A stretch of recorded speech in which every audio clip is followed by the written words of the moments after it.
Welcome back to Off Ball Takes. This is your host, Yarby Laws, and this is my co-host. Christopher Wells. We appreciate all the support on our recent content, and before we do get started, please don't forget to like and subscribe, and follow us on Instagram and TikTok at the OBT Podcast for more content and updates. Yes, so now we are in March, so we're getting towards that final home stretch, of the schedule, and we're gonna talk about some of these big games and some potential, I guess playoff seeding matchups, and we'll kind of get into some of them as we talk. But there were a couple of cool matchups over the weekend. So you had Cavs and Celtics, right? Now this was a game in which no Drew Holiday, no Porzingis, right? But and then the Cavs ended up winning the game. But it was funny because it was one of those type of games where in the first quarter it makes you want to turn it off, right? Because the Celtics were up basically 25-3 in the first quarter at one point. They were getting crushed. The Cavs were. Then the Cavs were able to fight their way back. Donovan Mitchell had 41 and 5. And that's kind of been the key matchup for the Cavs, is that in all of the games that they've played against the Celtics, Donovan Mitchell has scored at least 30 in every matchup. And that's kind of one of the pathways for the Cavs to be able to beat this Celtics team if they, try to in the playoffs, if they meet, right? Where Mitchell is going to have to be one of the two best players on the floor, maybe, one of the three best players, probably second, ideally, I think, right?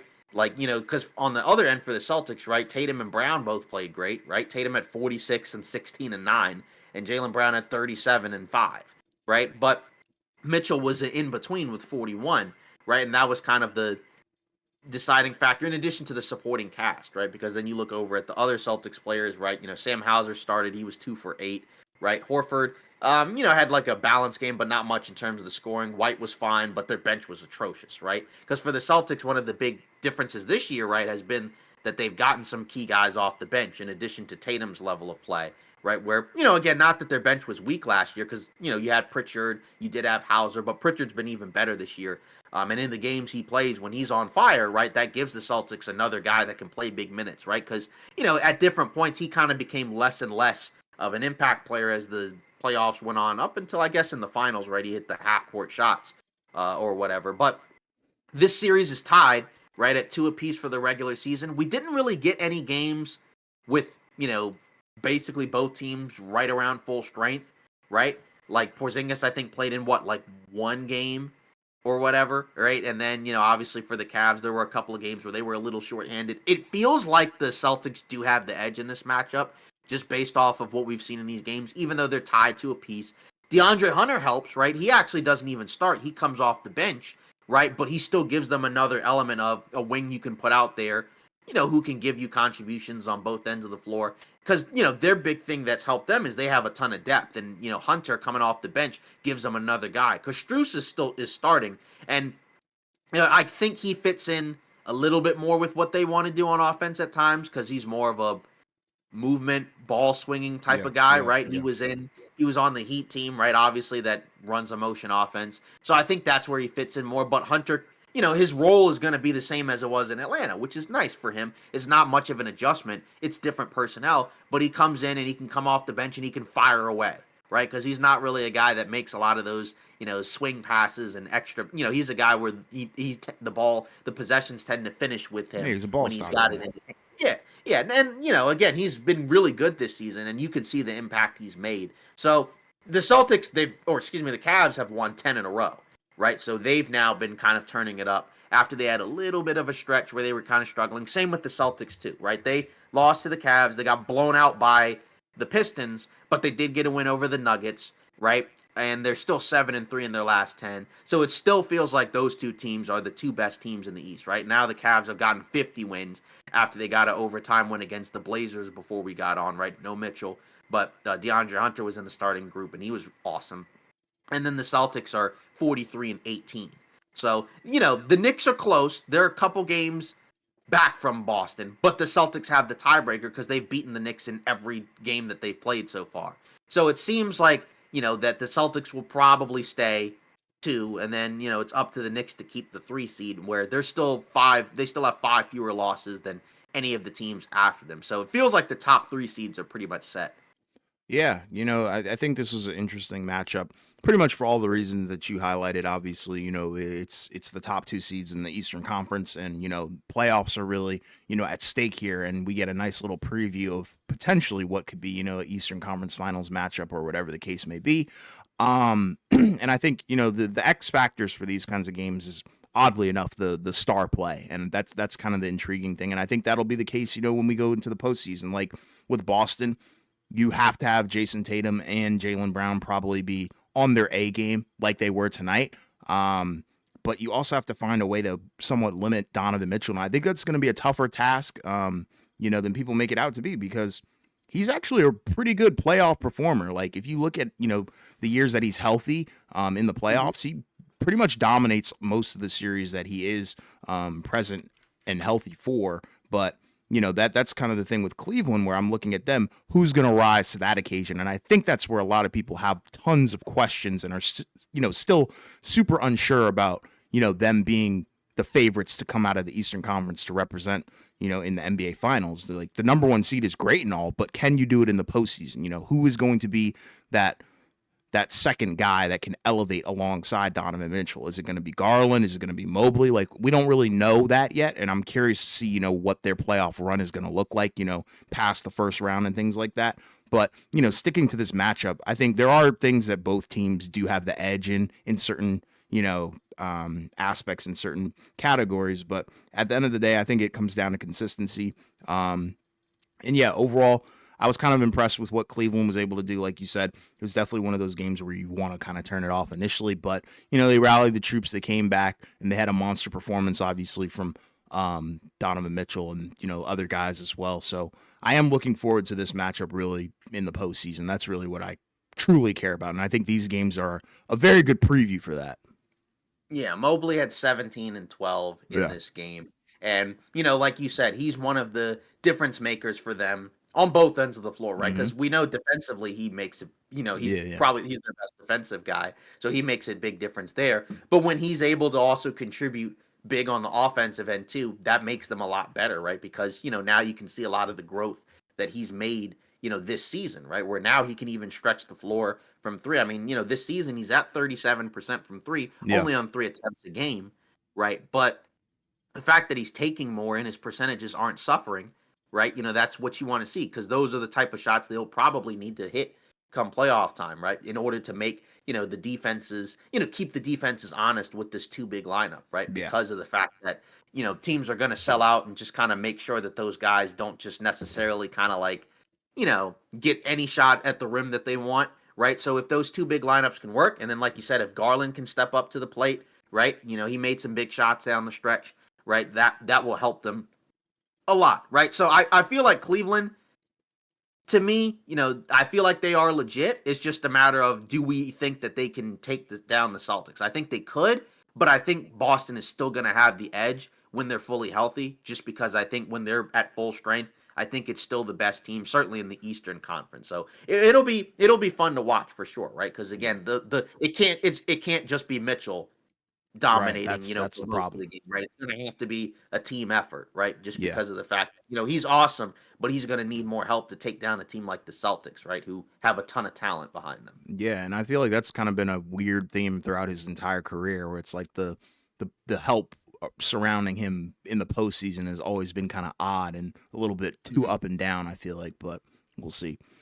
Yeah, and then on the Celtics, did you have anything to kind of add about them, or is it mainly just that it seems like they've stabilized, right? Since that other stretch, kind of like Cleveland, where they had a rough stretch and now they're back into it. It's just where Drew Holiday seems like he's going to be out for it a little bit with a finger injury, right? But Yeah, they haven't really needed him as much this season, and they've been, they haven't had their full starting five for as many games this season, and Porzingis has been in and out, I think, with an illness. yeah. I mean, with Boston, I feel like their entire season, there were a lot of eyes on them anyways because they had won the title. So people are kind of looking at them like, well, do they still have it? Can they go back to back? So I feel like the scrutiny on them is probably going to be heightened a little bit, which is why I didn't really buy into the whole, argument that they sucked and just were garbage or whatever, when they were playing pretty bad. Right. Just more of a slump that happens to almost every NBA team. But for them going forward, it's mainly health. You need Porzingis, and you definitely need Drew Holiday. Like, you can't probably get to the finals without those guys. I think you need them both to be healthy, and obviously you need your superstars to play, like this. Not nightly, but pretty consistently. At least one of them needs to go off like that. Right. And it is what it is. Like, Jaylen Brown's numbers, they're not like horrible, but I think he's probably the one to watch where I'm like, does he kind of flame out in the playoffs, or does he, rise like he did last year? Who knows? That's kind of the guy that I kind of have my eye Right. on for them.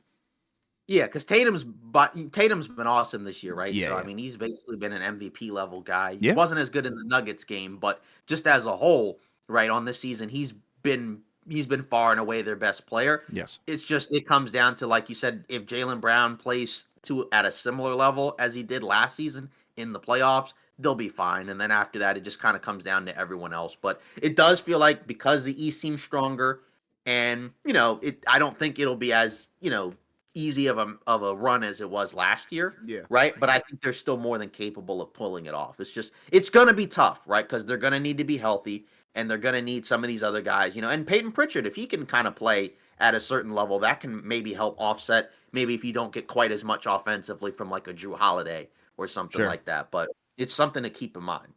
Yeah. Also in the East, the Milwaukee Bucks are 7-3 in their last 10 games, right? They've kind of been, and this is with, Giannis kind of being on a minutes restriction of sorts, right? Where he's not playing quite as much as he's, been able to, because he's kind of playing through what seems like a calf injury.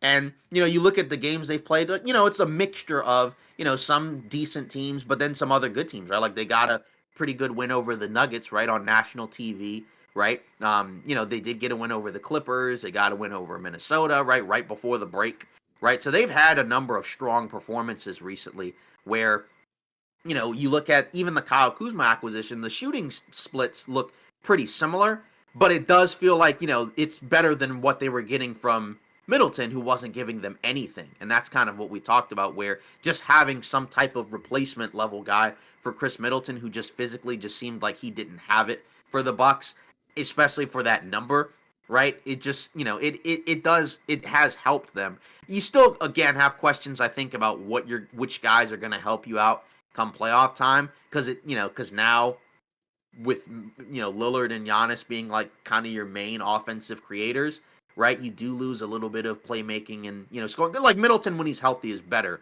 than Kuzma, but he wasn't. So now it feels like you're probably going to have to play more through Lillard and Giannis, right? In ways where it felt like last year, like they both played well at the same time. They would both have good games, but they didn't really use each other a whole lot, right? But now they're kind of doing that a little bit more.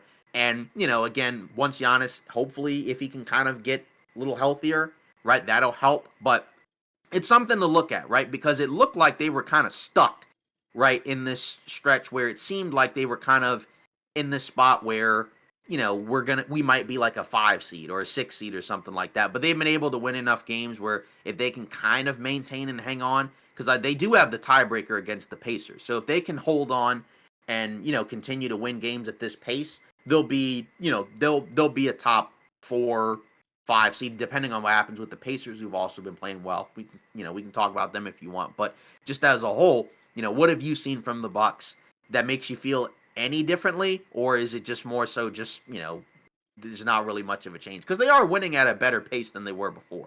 Yeah, and I think that's the key. It's more so about the W's in the column, and obviously how they're getting them as well, but and who they're playing. They're playing a lot of teams that they are clearly better than on paper, and I think that was the problem early in the season. They were kind of dropping games to teams that we already knew that they shouldn't be losing to if you have Giannis on your team, regardless if Right. he's on a minutes restriction or not, because you have Dame as your 2 guy. So Yeah. that's I think what the issue was earlier in the season. So now I'm seeing more cohesiveness. I guess it was more of a slow start and then also inconsistent play towards the middle end. And now on the latter part, they're closing the season out strong, which I think is a good thing. Yeah. And maybe that's like, due to the experience of some of the guys, they know that it's this time or around this time of the year, you do need to lock in because all these wins really do matter no matter who you're playing against, like no nights off really. So, and they're also playing up to the level of their competition as well. It's not like they're, Mhm. playing down or anything. So that's, I think, the key as well, because, when a guy like Giannis is on a minutes restriction, you are asking a lot of some of your other guys as well. So they've stepped up to the plate. I think Kuzma's been not necessarily a seamless fit, but a healthier fit, like you were talking about with Middleton.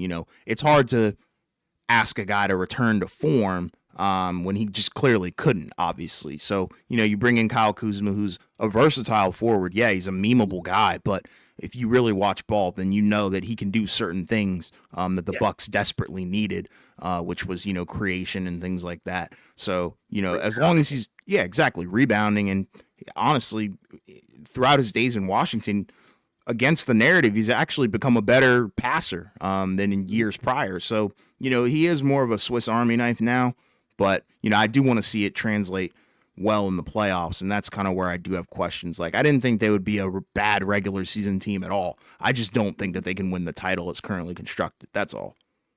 Right. And that's where it's going to be a taller task because again, we've talked about it, right? Where the stats tell you got to be a top 3 seed in order to be able to win the title, right? Not that it's impossible to get to the finals or make some type of run, but if you want to win it all, you got to do better, right, than 4 or 5, which they could possibly, but even with the Knicks, right, they haven't won the Knicks matchups, so I think they play them one more time, maybe, or once or 2 more times, right? So they have a chance maybe to break that tie in the matchup or whatever, or break that Yeah. matchup against the Knicks, right? But Yeah. it's going to be tough, especially because the Knicks, by and large, right, they've been winning at a pretty good rate too, right? Like all the teams for the most part in that top 6 have been winning at a 7-3 clip in their last 10. The worst one is the Pacers, right, who are 6-4 in their last 10. But even with that, they've also been playing pretty well, before that, right? So everybody now in the top half of the East is playing at a pretty high level. Where, like you said, now it's kind of time to lock in and get some more wins, Heck yeah. right? Because that's going to determine a lot come playoff time, right? Because if you're the Bucks, not that it beating the Pacers is impossible necessarily, right? But if you're going to play them, you probably would prefer to play them at home, where the Bucks have been much better. They're 20-9 at home versus they're below 500 on the road, right? I mean, of course, come playoff time, you just have to steal one road game, but just in general, you want to have that extra home game. So Yeah. they haven't been a team where their road success has translated. Although the Sure. Pacers have been average on the road too, but they're better than the Bucks. So Yeah. we'll see. And also I guess if you want to kind of mention the Pacers, because we haven't talked about them a whole lot, right? But we have mentioned how they have been winning at a much better clip compared to what we saw earlier in the season and on both ends of the floor, right? Because for a while their offense was decent but not as good as last year, but their defense was still really bad. But now they've stabilized where now they're pretty much a top 10 basically on both ends of the floor, right? Where now they're again their offense and their defense has been better, right? And part of that is like the return of some guys coming back from injuries, right? Like Nemhard and Neesmith missed a decent stretch earlier in the year where we talked about it, right? Where they were kind of able to hang on despite having a crazy ton of injuries, but now most of their guys are back, and now it's just about getting some of these wins and kind of ironing out some of the kinks in the rotation. Yeah, I mean, the cool thing about Indiana, like you talked about, is definitely, the fact that they've taken some very big leaps on the defensive end. And I think that was always the question and concern going back to last year. Mm-hmm. And Halliburton has also warmed up. And we talked about it. Like, we chalked up his very, very slow, abysmal start to the season, actually, to injuries and just not being healthy, clearly, Right. obviously. So now that he's returning slowly back to form, I think that obviously will, increase the ceiling. It's not like, he's completely back yet, but he's inching closer and closer day by day. So, that also helps because you're only as good as your best player as well. So, I know they have a lot of depth and stuff like that, and they do have some injuries, but overall, I think you have to tip your hat to Halliburton. You have to tip your hat to Siakam as well, who I think, his game has, somewhat translated, I think, a little bit better than it has in years past. The 3-point shot Mm-hmm. is falling a lot better. And yeah, everybody's doing a good job. They're being efficient. So, and it seems like they're finding ways to win, and that's good because in years past, and specifically last year, we saw them blow a lot of games because they just couldn't guard anybody. So, them being able to be, very efficient on offense while also having a defense that is capable of just slowing guys down is a good thing for them. And I think, come playoff time, hopefully it'll look even better. Yeah. Also, I guess we should have probably also addressed this too, right? Because I think we talked about this team last episode, Okay. but we talked about it in a little bit of a theoretical sense because we didn't know for sure. But since then, Shams Charania has said that Joel Embiid's season is over for the Philadelphia 76ers, right? So, this is something that we talked about, right? Where we thought for Philly, it's probably for the best that they just kind of end that situation because it just doesn't seem like he's going to be able to be healthy at any point the rest of this season, right? He's got a bunch of knee problems going on, right? And they're so far back in the playoffs that it would just take too much, I think, out of him to try to ask him to come back and try to like gut it out just to get to a 9-10 spot and probably just go out in the first round. And especially for their draft situation too, same thing, right? Where if they miss the playoffs, they need that draft pick ideally, right? Like if they're going to miss the playoffs, you better go get a draft pick. And, they're towards the bottom of the standings in the league right now, right? Like in terms of, overall, right? If we're talking about in the NBA, right? I guess we can say they're 11th in the Eastern Conference, right? But they're 21-38, right? So they're basically, right on the bubble, right? Of being, a top 7 or bottom 7 team, right? Where if they can, keep this pace in terms of how they've been losing, because they had lost 9 in a row before they beat Golden State. But if they can stay in that bottom 6, then that makes it a lot more likely that they'll keep their pick because that pick is top 6 protected. If it falls outside of that, it goes to Oklahoma City, right? So again, his season, 19 games this season, 24 and 8 and 4.5. Offensively, obviously, pretty far cry from the 35 and 11 and 6, but we know he wasn't healthy this year, right? And it's rough, right? Because now you're kind of hoping that maybe because you're hoping that next season he can still be all right because again, we don't know what's going to happen the rest of the way, right? I'm going to assume he's going to have some type of procedure, right, to help kind of solve the issue he's got. But then you got to worry about, again, long term, what's going to happen, right? Because, again, Philly's in a spot where they're in this for the long haul. They just gave Embiid prior to this season, right, a long term extension.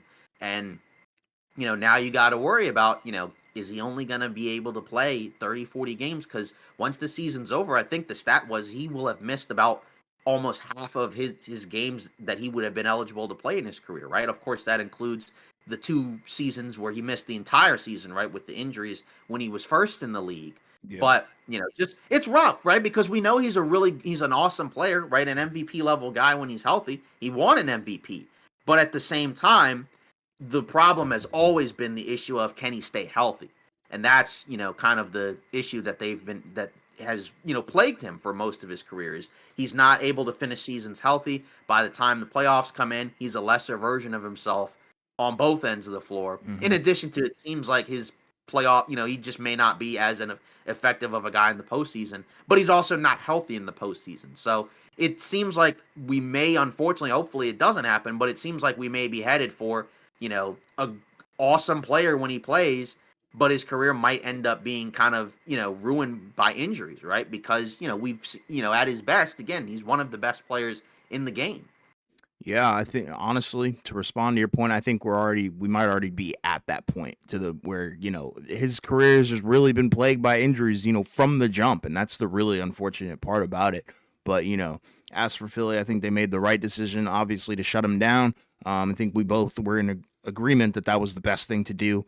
And arguably should have been done way sooner than this.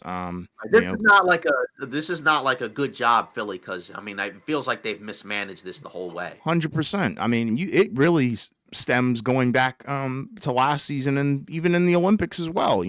Just overall didn't really look the part and didn't look like the elite player that he was. And I know in the past I've been a very, very harsh critic in terms of his game, but all that stuff aside, I think he is a dominant player, and it clearly showed because he did win the MVP, and when there's that kind of discourse around a player like that, then you already know that he is extremely talented. And yeah, like you said, it would be an extreme travesty to see his career just wasted away like Right. this. And I think for Philly, you really are kind of just like, what the heck are we doing? And you went in and doubled down on it on top of that Yeah. instead of really, creating an environment that I think we thought could be successful. You Mhm. brought in a guy like Paul George, who is not the ideal company to Joel Embiid, considering both of their injury histories, and both of their track records. Come playoff time as well. So what was the logic here? That's my thing, and I know that's more of a Philadelphia as a whole kind of thing, but sticking to the Joel Embiid thing, just like you said, really blatant mismanagement here. Because what are you doing at this point? Right. Yeah, and that's the part that like you said, for them everything that could go wrong, as we've said many times, has gone wrong because Yeah, you have the problem of, again, like you said, the Paul George signing, we all liked what Philly did in the offseason, but we also recognize there is a version of this that doesn't work out. And if it doesn't work out, it's going to be unfortunate, but we still didn't expect it to be this horrible. But yeah, we always knew there could have been a situation where it's like Joel Embiid doesn't play a certain amount of games. Paul George doesn't play a certain amount of games. Maybe he looks a little bit worse just because of his age and injuries catching up. But it's been, like I said, the worst version of all of that, right? Because again, Paul George last year was very good, right? I mean, he was basically an all-star level player. yeah. Obviously, in the playoffs, he was less effective, right? But just as a whole, I mean, you look at his numbers this season compared to last season, it's not even close, right? 23, 5, and 4 a game, right? On 47 from the field and 41 from three on 8 threes a game. This year, it's down to basically 16, 4, and 5. He also On played 74 games last season. Sorry to cut Yeah, you and he was off. right, and that is an element of like, okay, last year would have been one of the best case scenarios for him, Yeah. but still not necessarily the norm if you look at the games he's been playing as a Clipper by and Yep. large, right? Like 48 that first season, right? That was a 70, that was a shortened season, but still, he still missed like 25-ish games, then 54, then 31, then 56, 74 last season, and then 40 this season. I don't know how many more games he'll play, right? But just as a whole, it just hasn't worked out, right? And again, they're stuck with it, right? Like they're not going to be able to have they're probably not going to be able to get rid of that contract, right? Because I mean, he's on a 4-year big max deal, and maybe they can get rid of it in that last year, but I mean, they're not getting rid of that anytime soon. So, like you said, now you look back, like you still had to do it if you're Philly because you got to give yourself a chance to be able to win.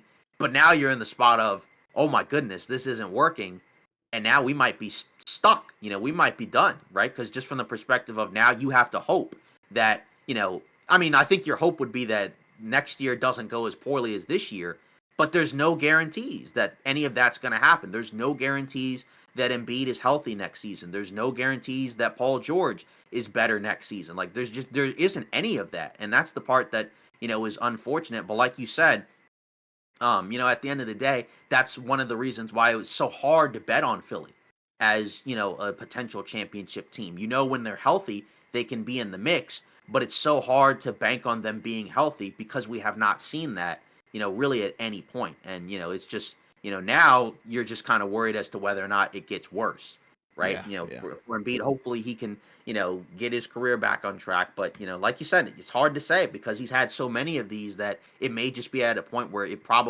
may not unfortunately be able to get better, especially because now he's in his 30s, right? Yeah. And we know for Paul George, right? Like age is gonna definitely a factor for him.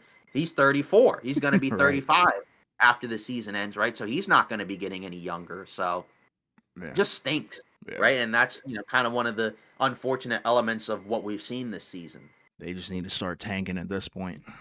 Yeah, and again, the worst. What would be even worse is if you do all that and then you still don't even get your pick, and then it goes to Oklahoma City. Right. Imagine if it's the seventh pick, right? Because they're basically, I guess, going to do. We'll see what they do, but I guess maybe try like what Dallas did last season, right? Because like Dallas last season, basically sold right at the end of the season when they knew it wasn't going to work out, and then they got Derek Lively. right? Then they made the finals. Then they decided to, move on from Luca for whatever reason, right? But either way, uh, like they're with the lively pick put them in a better spot Yeah. than if they had just tried to get into the playoffs and be like, let's just get out, let's just see what we can do. Because they weren't gonna realistically do much, right? Because that team at that point with Luca and Kyrie wasn't really good enough to realistically compete for much. Yeah. So maybe it'll work out for Philly, but I don't know. We'll see. Yeah. Then we move over onto the Western Conference, and the Western Conference is starting to get pretty crazy, right? So, we've talked about it before where, we've seen some of these teams make moves, but if you look at the standings in the Western Conference, I mean, like, obviously OKC is far and ahead the 1 seed. They're 10 games ahead of the Nuggets, right, who are currently 2. But then when you get to 2 through 5, right, they're all separated by basically a game, right? The Nuggets are the 2 seed with 22 losses. The Lakers are third with 21 losses. They're in a game against the Clippers right now. I believe if they win, then they move up to second by like half a game. Yep. And then the Grizzlies, right? They're now 4-6 in their last 10, so they've dropped to fourth, right? They've had kind of a rough stretch where they play the Knicks, right, and then Ja Morant, OG Anunoby hits the go-ahead shot. Ja Morant misses the potential game winner go-ahead shot layup, right, and then they lose. Then in the second night of a back-to-back, they play the Spurs. He doesn't play. Desmond Bane doesn't play. And then they're getting blown out by the Spurs in the first half. They come back and tie it up, and De'Aaron Fox hits a game winner. So those are 2 games that they just lost right at the end. And now they've dropped to 4. Of course, they could go back up, right, because it's still very close. Then you have Houston, right, who now they're 500 in their last 10, so they're at the 5 spot. Then when you get from 6 to 10, then that's also wild, right? Because the Clippers right now, they're 6. If they beat the Lakers as we're recording this, right, then they will stay 6 by like a full game. Then we'll wait and see what the Warriors do. The Warriors had the opportunity to move up to 6 the other night, but they lost to Philly, right? So now they're still in. So now they're in 7. If the Clippers lose and then the Warriors win, they could still be in 6. But the Clippers have the tiebreaker, so they're going to need a little bit of help from the Clippers in terms of losing a lot of games down the stretch. The Warriors have the easiest schedule of these teams. Then the Kings are 8 at 28. Then the Wolves, which we hadn't talked about in a minute, they had 2 bad games where they're playing the Lakers, and then Edwards gets tossed in the third quarter because he picks up 2 techs, one in the first half, another in the third quarter. And then because he's picked up so many techs, he gets suspended for the next game against the Jazz, and they end up losing that game by 1, right? The Jazz hit a go-ahead shot, so now they're all the way down to 9th. Now, the good news for them is their schedule's also relatively easy, but also they're now going to get most of their guys back because now Randall is back, DiVincenzo's back, right? Edwards, he'll be back from his suspension, right? So maybe they'll be poised to make a run, but their team has looked so different, right, since Randall's been out because they've been playing, and also Gobert was out, right? So like they had been playing with Naz Reid at the 4 as a floor spacer, right? Now Randall comes back. He's a different type of power forward, right? And you almost kind of wonder like, hey, does he make them worse? I don't really know, right? That's kind of hard to say. But I say all that to say this Western Conference is going to be ridiculous in terms of how it shapes up towards the end because, again, you could tell me that any of those teams I just mentioned, in that 2 through 5 could be 2 through 5, right? And then any of those teams 7 through 10 could be 7 or could be 10, right? It could be completely different after next week, right? Which has been the case the last few seasons. But I think the difference is that it feels like these lower seeded teams in the West are better than they were last year, Oh, for right? sure. Because Especially post because deadline.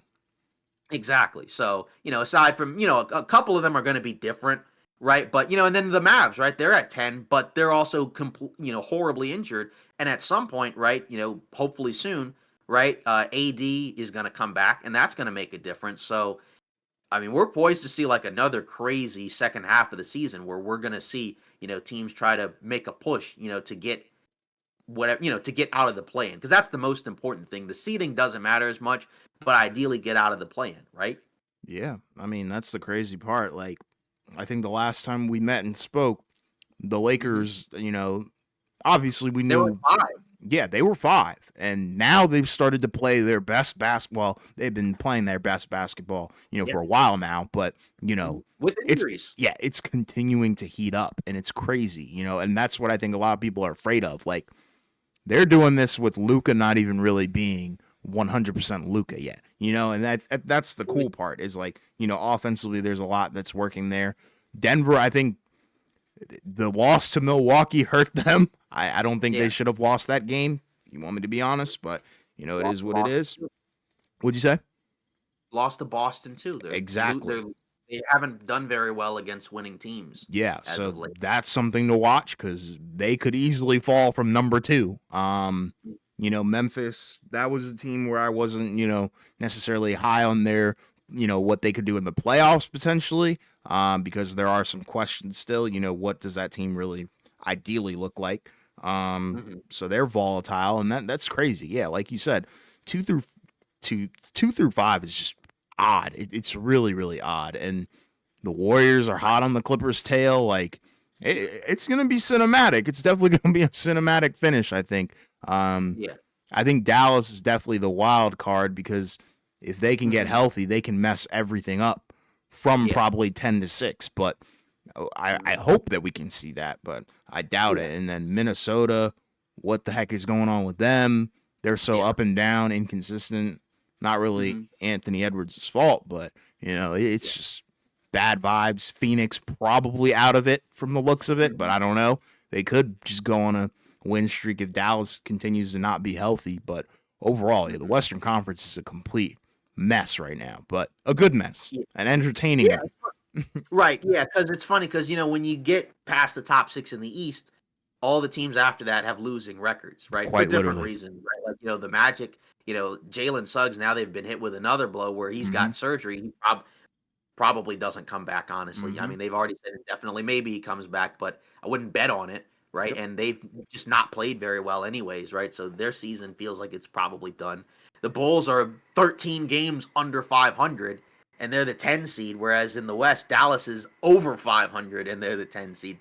So that's just kind of where we're at in the conferences. But like, I guess if you kind of had to look at, group the teams together, right? So like in the East, let's say we group contenders and then maybe the tier below that. And then, like say like championship level teams in the East, then contenders, and then maybe wild cards. I don't know if there's any wild cards in the East, right? Like like maybe the Pistons could make it a frisky series, but I don't know if they can win a playoff series. I mean, again, it depends on what it looks like, but but I think in the East it seems like Cleveland and Boston are for sure like the championship level teams. You could put the Knicks in there, if you want to. Maybe you might think they're a little bit below because they've gotten shellacked by all those teams, but at least Mitchell Robinson's back, so maybe they might look a little bit better against those teams come playoff time, right? And then, I think Bucks, you could put them in the contender status as well. And then after that, how do you feel about Pacers, right? Are they a contender? And then, Pistons, like they're like a wild card, but probably not really, capable of an upset, Yeah. right? But it's really like 5 teams that matter in the Eastern Conference, right? And then in the West, you go over there, right? And then you got, the championship teams. But let's start with the East. Yeah, I think with the East, I'm gonna group the top 3 together. Okay. Obviously, I know people will be like, "Well, the Knicks aren't really," but obviously that's my pick to win the title, so I kind of have to stand on that. And I think they do have as much negatives as people have been pointing out about them, the losing record and things of that nature. I mean, look at the statistics. Look at what Jalen Brunson and Karl Anthony Towns have been doing together. I think come playoff time, that might be the difference maker in a couple of series, but we'll see, because they do have to defend at the end of the day. But, Mitchell Robinson being back does help, and I wish we could have seen that happen for, a full season. I think we might be talking about them a little bit differently now, but it is what it is. And then I think Milwaukee, Indiana are probably in the same tier. Actually, yeah, I would go Milwaukee, Indiana, probably in the same tier, and Detroit is.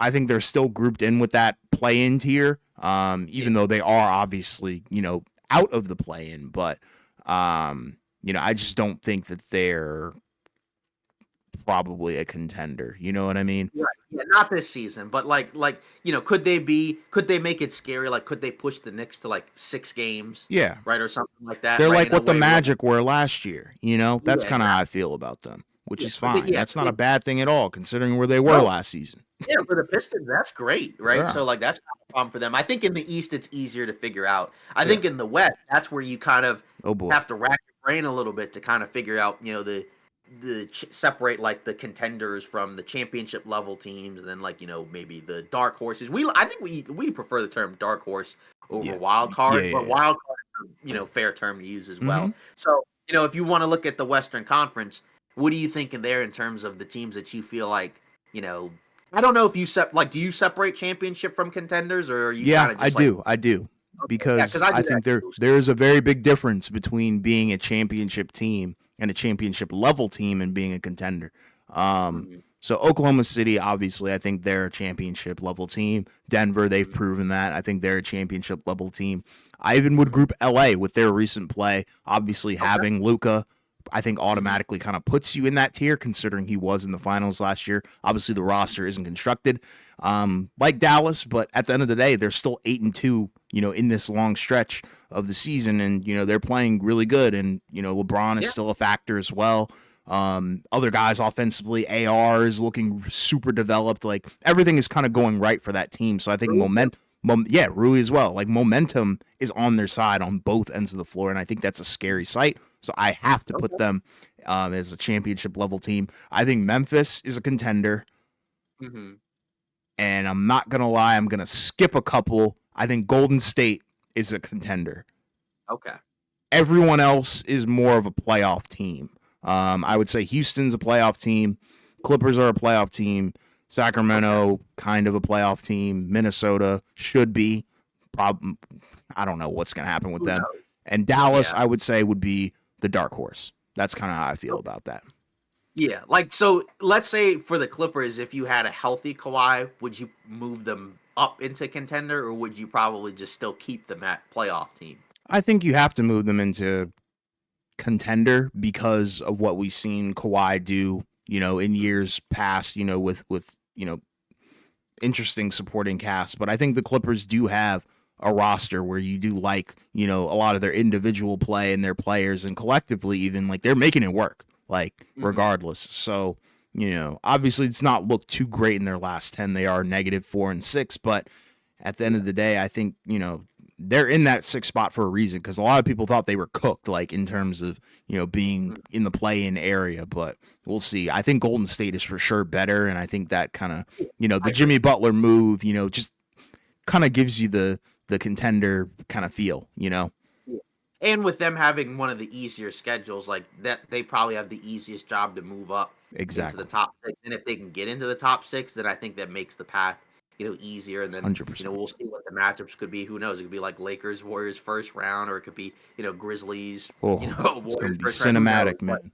Yeah, I'm pretty much with you in terms of like where you're ranking these teams, Okay. right? Where like you said, I think those top three seeds right now, of course it could change, right? But I think those three, those are probably your ones that, I think have like not the yeah, that probably have your best chance of being able to make it out west, with I think OKC being the number one. Yep. And then after that, like you said, I think contenders, Grizzlies, Golden State, and then maybe if Kawhi's healthy, right? But that one is the one that's a little bit tougher Mm-hmm. to figure out Mm-hmm. just because of his inconsistencies, durability wise. Even with Ja, that's the other tough one, right? Because they're going to need him to play at a certain level and be healthy at a certain enough level health wise in Mm-hmm. order to be in that contender status. They're not going to be that if he either can't play or can't be consistent. Right. And that's what makes and that's what puts teams like Memphis and the Clippers into that contender sphere. And then Golden State now is elevated into the contender sphere. Maybe if they get hot, maybe they move into championship level.